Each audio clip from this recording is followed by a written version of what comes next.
Tim, you've written about Brunel and his engineering achievements before, something like 20 years ago. So, what does this add that's new to the story? Yeah, it was very scary that it was 1999, I think, the last time I wrote. I guess I have access, and I've been lucky enough to have access to lots of wonderful original material here in the Brunel Institute, coming back to Bristol. Um, but also, I wanted to maybe focus the lens a bit closer on one particular aspect of Brunel, and that was his railway work rather than a general biography. Now, you obviously mention his other engineering achievements, the steamships, the bridges. Why was it that you said the railways, in your opinion, are his most significant legacy? I think two things. One was that the coming of railways really gave him the start to his career. He grubbed about looking for work in his early part of the career, and the railway was the thing that really started him on the road to fame. But also, I'd say that in terms of surviving heritage, which is a lot of people will think about, it's the railways that really stand out, because you can travel from London to Bristol, London to Plymouth now, and look out the window and see much of his original work. Some things have been changed, but largely the railway network to the West Country is the one that Brunel planned and the one that he designed. So I think his legacy, physical legacy, still survives really strongly in the area of railways. A man of vision, wasn't he? A man who said, I'll build a railway that'll take people from London to Bristol, then I'll build the ships that'll take them direct to America. That's quite visionary, a great idea.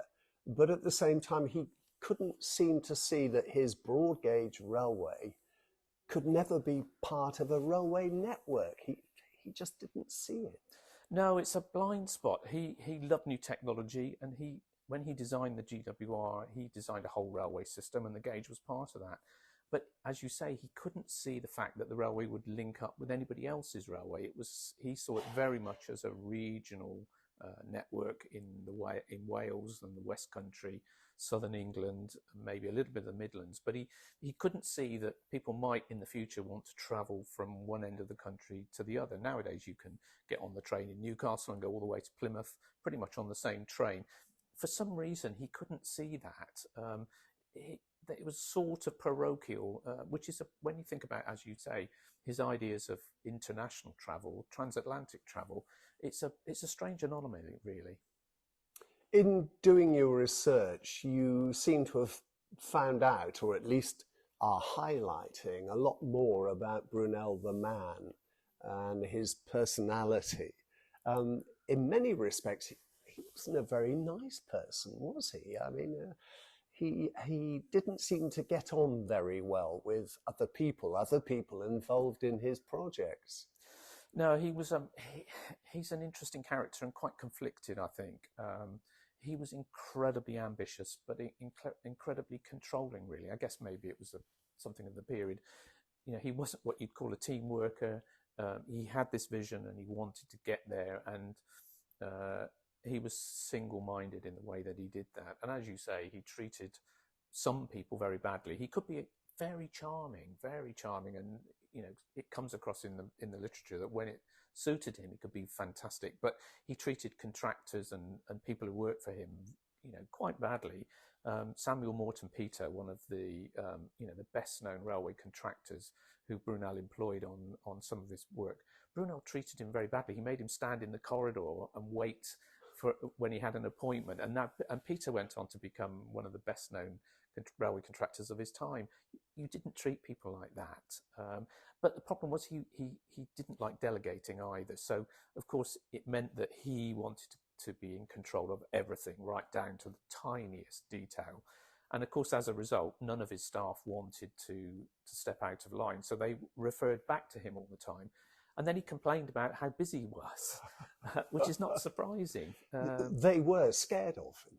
They were the boss. He was the boss. I found a lovely diary from a man called Richardson who worked for him, who used to call him Mr. B. I'm going to see Mr. B, he would say. And they were, and he could be a tyrant. I guess, it comes from the 19th century. The idea of collaborative management was not something that people did. And, to get things done, that's how they behaved. And he left a trail of people behind him who if they didn't toe the Brunel line, they were out. But having said that, when you listen to the people after his death, he had lots of people who were very, very loyal to him, who he'd worked with. I guess they probably had accepted the way he worked, and they loved him, but not everybody did. I like the fact that in the book everybody talks about Brunel's Great Western Railway, but of course he may have had the vision and the creativity, but it wasn't Brunel rolling up his sleeves and actually digging earth. How was he with the workforce? I mean, there are some examples where he didn't treat them very well either. And bearing in mind, and I'm going to say this because I've come to Bristol from Bath, the number of people killed in the building of the box tunnel, for instance. It was tough. If you were a railway navvy, you worked very hard, you worked very long hours, and I guess Brunel probably was not a lot different to many of the engineers of the time, but it was about his single-minded vision. But you look at the as you say, the conditions for the workers in Box Tunnel. And interestingly, one of the things I found was that it wasn't just digging the limestone.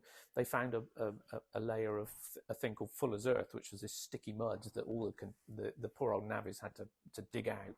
It was tough under there, and as you say, hundreds of people were injured and some were killed in that work. That was something that was right across the line, and so it was tough. He and his workforce, they were working to very tight deadlines. Interestingly, the weather during the period of the Great Western's construction in the late 1830s and early 1840s was some of the worst that they'd encountered. Very wet, lots of flooding, very familiar to what's been happening recently. Today, yes. Even in the same bit of line near Wootton Bassett, they had to abandon work at one point because the clay was so wet. So nothing changes really. And interestingly enough, in terms of the workforce, there wasn't that much employment for local people because, as you point out, most of the people digging out the Great Western Railway had previously been digging out the canals. The navvies, of course, were itinerant, so they were moving from project to project. So some of them came from Ireland, some of them came from Wales. They were a band of people who worked from project to project. And with Brunel, of course, there was a stream of work because once the GWR was finished, they had projects all over the country, in Wales and the west of England. So lots of work for them.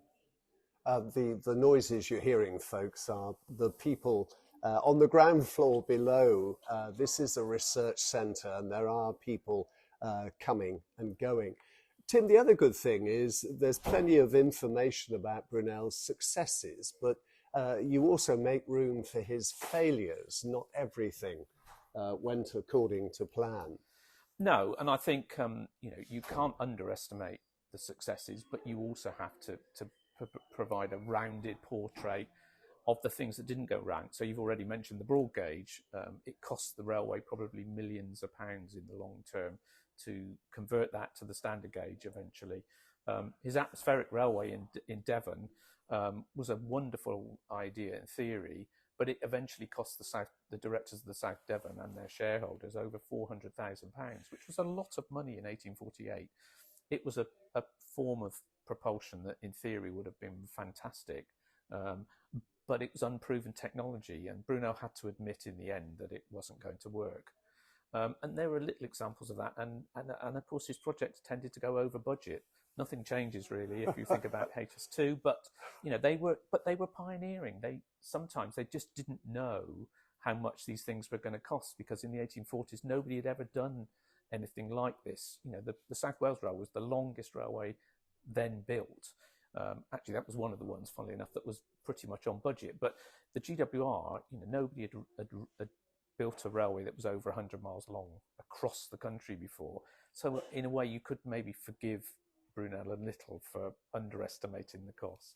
He was very good at designing lampposts for his railway stations, but not too hot with steam engines. No.